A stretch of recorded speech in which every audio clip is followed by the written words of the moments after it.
Daughter dies suddenly and her mother finds a letter in her room that brings a tear to her eye. It's not uncommon for a teenager to write a letter to their future selves. Some do it on their own and others are required to do so as a school assignment. It was something that Taylor Smith from Johnson City, Tennessee, did. Her letter was a typical letter telling her future self to go to college, to travel outside the country, and to keep God in her life. She even mentioned a television show that she hoped she would still be watching when she turned 22 years old.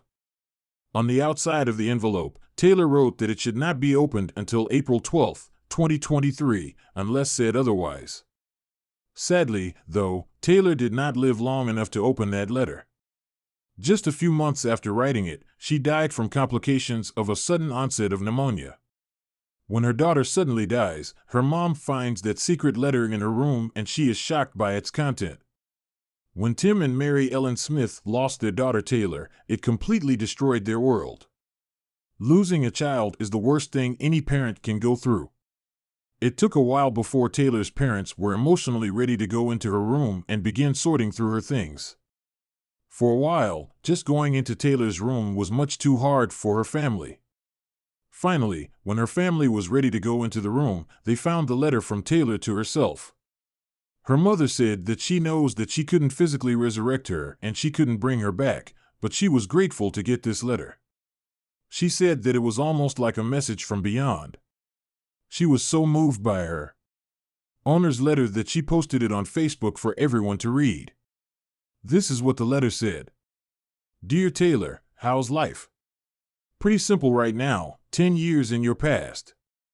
I know I'm late for you, but as I'm writing, this is early, so congratulations on graduating high school.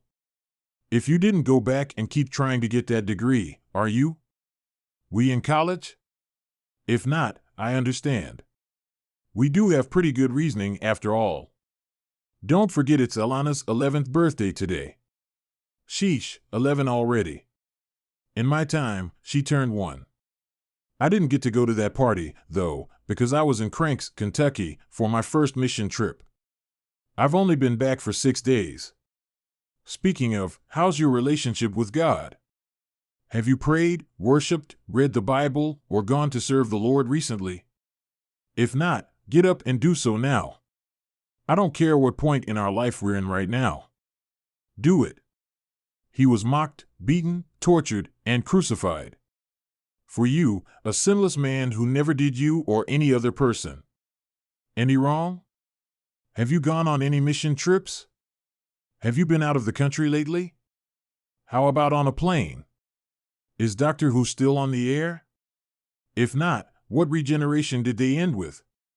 You should go watch some Doctor Who later, though you need to finish reading your words of wisdom.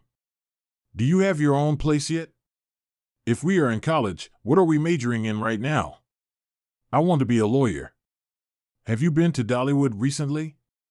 Right now the newest attraction is the Wild Eagle, and it is so fun. Also, I think I'm going to sell my iPad and buy an iPad mini. Don't forget to tell your kids that we're older than the tablet. Attached I have a drawing of an iPad so you can show them. Well, I think that's all. But remember, it's been 10 years since I wrote this. Stuff has happened, good and bad. That's just how life works and you have to go with it. Sincerely, Taylor Smith. When Taylor's mother shared her letter on Facebook, it inspired many people.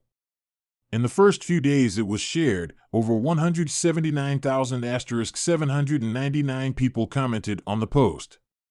Taylor's family understands that nothing will bring their daughter back, but knowing what she had hoped for, the future made them feel closer to her. Her father was happy that she had such a great relationship with the Lord. It was that part of the letter that made him sure that his daughter was in the kingdom of heaven according to her mother. There were certain parts of the letter that broke her heart, like her desire to go to college and become a lawyer. Taylor's life was cut way too short, and she was never able to recognize any of her dreams. Subscribe for more.